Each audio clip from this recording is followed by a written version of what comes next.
My name is Ada, and I live in a small town in Poland with my parents and my little sister. I have been learning English for many years at school and online, but I still can't speak it well. I can understand many words, and I know a lot of grammar rules, but when I try to speak English, I get nervous and forget everything. My hands feel cold, my heart beats fast, and my mind becomes empty. I don't know why, but it's very hard for me to speak, even if I know the words. One morning, while I was drinking my coffee and checking my email, I saw something that made me excited and scared at the same time. It was a job ad from a big company in London, and they were looking for someone who speaks Polish and English. I felt so happy because this job was perfect for me. But then I saw the line that said, "Fluent English required," and my smile disappeared. The interview was in 2 months, so I had to do something fast if I really wanted this job. I remembered that my cousin Anna lives in Canada now, and she speaks English very well. She moved there 5 years ago, and now she works in an office and speaks English every day. I called her on video and told her everything about the job and my problem. She listened carefully, smiled, and said, "Ada, don't worry. I had the same problem before. I know how to fix it, but you have to follow my plan every single day. No excuses." That evening, Anna sent me an email with her special plan. The title of the email was English Explosion, 30 Days. I was curious and opened it quickly. The first rule in her plan said, no grammar books, no tests, only real English. I was surprised because I always thought grammar was the most important part. But Anna said I should trust her, so I decided to follow her steps exactly. Anna said the first step was to fill my life with English every day, in every way. I changed the language on my phone and computer to English. I started listening to English songs while I walked to work. I watched short videos in English during lunch. I also put small paper notes on things in my room like mirror, chair, window, and clock. I wanted to see English everywhere I looked. On the second day, Anna said I had to start speaking English out loud, even if I was alone. She told me to say what I was doing in English. So I tried. I said, "I am making coffee now," and "I am walking to the shop." It felt strange and funny, but I kept doing it. I even talked to my dog in English, and he looked confused but listened to me. On the third day, Anna gave me a new task. She told me to choose one English video with native speakers and copy everything they said, like a parrot. I picked a short travel video about New York. I listened to one sentence and repeated it. "This is the famous Times Square." I said it again and again until I could say it smoothly, just like the speaker. Anna told me to buy a small notebook and call it My English Life. Every day, I wrote one full page in English. I wrote about my day, my thoughts, my feelings, and my plans. I also made a list of new words I liked and used them in my writing. It was not easy, but I enjoyed it. It helped me remember new words better. Something amazing happened on the fourth day. I was walking in the town square when a tourist came up to me. She was from the UK and asked for directions in English. I usually get nervous in these situations, but this time I felt ready. I spoke slowly and clearly, and I told her how to find the bus station. She smiled and said, "Your English is very good." I felt so happy and proud. It was a small moment, but it gave me a lot of confidence.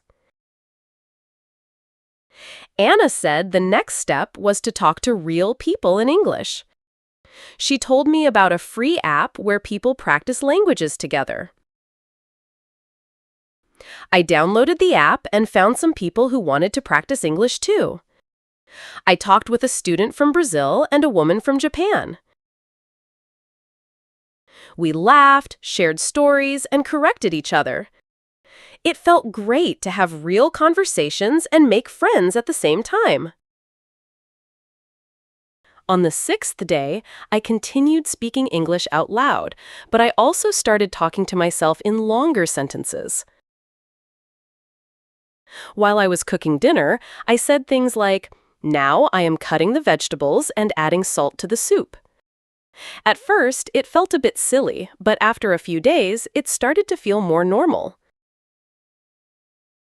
I realized that speaking alone was actually good practice for real conversations. Anna told me to choose one English movie I liked and watch it with English subtitles. I chose a funny movie because I wanted to enjoy it. At first, I read the subtitles more than I listened, but after 20 minutes, I started understanding more just by listening. When I heard new phrases, I wrote them in my notebook. My favorite one that day was, "Are you kidding me?" It made me laugh. On the 8th day, I joined a live video chat with a group of learners. I wanted to speak, but I got nervous and made a mistake. I said, "I am boring," when I wanted to say, "I am bored." People laughed, but kindly. One girl said, "Don't worry, we all make mistakes." I felt embarrassed at first, but then I laughed too. I learned something important that day. Making mistakes is part of learning. That night, I decided to do something fun to relax and practice English. I found a video with the lyrics to a popular English song and started singing along. At first, I sang slowly to understand the words. Then, I tried to sing faster and match the rhythm. It was difficult, but really fun. Singing helped me remember full sentences and improved my pronunciation. Anna had one more fun tip. She said, "Talk to the mirror like you're talking to a friend." I felt a bit strange doing it, but I stood in front of my mirror and said, "Hello, how are you today? What did you do?" I answered my own questions too. It felt like a real conversation. I noticed that I spoke more smoothly when I looked at my reflection. After 10 days, English started to become part of my daily life. I woke up and listened to English news. I ate breakfast while watching short English videos. I spoke to myself while walking. I wrote in my notebook every night. I didn't feel tired. I felt excited. I was not perfect, but I was getting better every day, and I could feel the change. One evening, I got a surprise call from the company in London. They wanted to do a short video call to ask me a few questions before the interview. My heart started beating fast. I was nervous, but I remembered Anna's words. "You are ready. Just speak slowly and smile." I took a deep breath and answered the call. The man asked me simple questions. I understood him and answered clearly. When the call ended, I felt proud. It wasn't perfect, but I did it. Anna told me to read a short story in English this week. She said I should choose a book for beginners so I could enjoy reading without using a dictionary too much. I found a story about a boy who travels to a new country. The sentences were easy and the story was interesting. I read a little every day and I felt my vocabulary growing quickly. I started listening to English podcasts during my morning walk. I found one made for English learners, and the speakers talked slowly and clearly. They told short stories and explained new words. I listened carefully, repeated some sentences, and learned many useful phrases. It was like a free English lesson every day, and I didn't even have to sit at a desk. After 3 weeks of following the plan, something changed inside me. I no longer felt scared of English. I started to enjoy it. I wanted to speak more, learn more, and challenge myself. I made fewer mistakes, and when I didn't feel bad. I felt stronger and more confident. I knew I still had a lot to learn, but I also knew something else. I was learning fast, and I was not going to stop. In the 4th week, Anna told me to try one English lesson with a real teacher online. I found a friendly teacher from the Philippines who gave lessons to beginners. We talked for 30 minutes. At first, I was nervous again, but she smiled and said, "Take your time. I understand you." That made me feel better. I told her about my city, my favorite food, and why I wanted to learn English fast. She corrected my mistakes kindly and helped me say things more clearly. It was a great experience. While practicing in the language exchange app, I met Ahmed, a student from Egypt. He wanted to learn Polish and I wanted to speak English, so we helped each other. We spoke 3 times a week. Sometimes we used Polish and sometimes we used English. We talked about food, movies, travel, and funny things that happened in our lives. It didn't feel like a lesson. It felt like friendship, and it helped me speak more naturally. One day, Ahmed sent me a voice message in English. He said, "Hey Ada, how are you today? I watched a great movie last night. Want to hear about it?" I smiled but felt nervous. I had never sent a voice message in English before. But I said to myself, "You can do this." I recorded my reply and sent it. My voice shook a little, but I did it. When he replied, "Nice speaking, my friend," I felt proud of myself again. To remember more new words and phrases, I made something fun in my room. I called it my English wall. I used small sticky notes and wrote useful sentences like, "How was your day?" and "Could you help me, please?" I stuck them on the wall near my desk. Every time I looked at them, I read them out loud. I changed the notes every few days to learn new things. It really helped me remember and use more natural English. The interview was getting closer, so I asked Anna to help me practice. She called me every evening and asked me questions like, "Tell me about yourself," or "Why do you want this job?" I answered again and again. She helped me say my answers more clearly and corrected some small mistakes. Each day, my answers got better. I could now speak without stopping too much or thinking too long. After 30 days of doing all these things every day, I looked at myself and saw real change. I was not perfect, but I could speak English with confidence. I could listen and understand better. I didn't panic anymore. I could express myself with real sentences. I had learned faster in this 1 month than I had in the last 2 years of studying with books and grammar rules.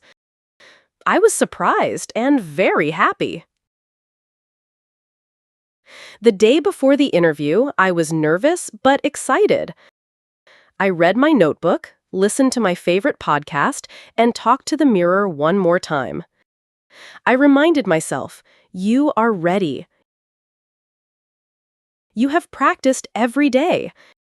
Just speak slowly, smile, and be honest. I went to sleep early and tried to relax. I dreamed about walking in the streets of London and speaking English with everyone. The next morning, I wore my best shirt and sat at my desk with my laptop. At 10 a.m., the video interview started.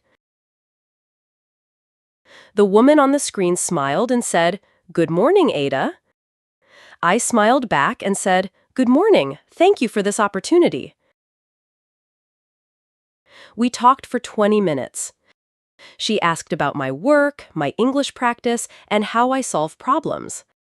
I answered slowly and clearly. When it ended, she said, "Your English is strong. I'm impressed." 2 days later, I got an email from the company. My hands were shaking as I opened it. The message said, "Congratulations, we would like to offer you the job." I shouted with joy. I called Anna and told her the news. She screamed and said, "You did it, Adam! I'm so proud of you." I thanked her for her help, but I also felt proud of myself. I worked hard, followed the plan, and made big progress. Now I'm getting ready to move to London and start my new life. I still practice English every day. I still listen, speak, read, and write in English as much as I can. I know I will learn even more when I live in an English-speaking country. I feel excited, not afraid. Learning English fast was not magic. It was a mix of daily effort, smart methods, and believing in myself. If I could do it, you can too.